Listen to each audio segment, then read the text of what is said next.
morning, and thank you for joining us for today's Market Outlook. Joining me today is Emily from our trading room to tell us more about the recent developments. Emily?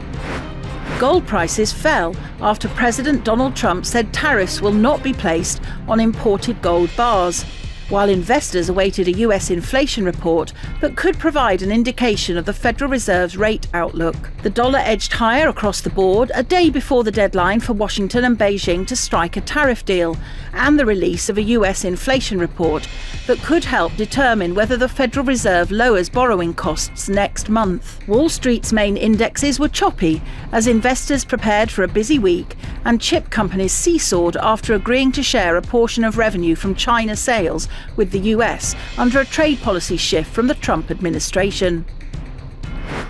The dollar-yen pair edged higher in the last session. The MACD is giving a positive signal. The Bitcoin-dollar pair saw moderate losses in the last session.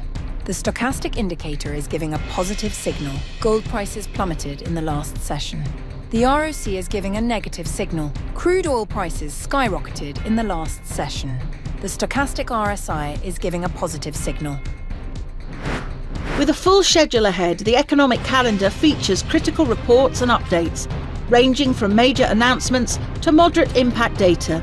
These releases may guide financial markets, so staying informed is key. These updates are not just routine, they're potential catalysts for market change.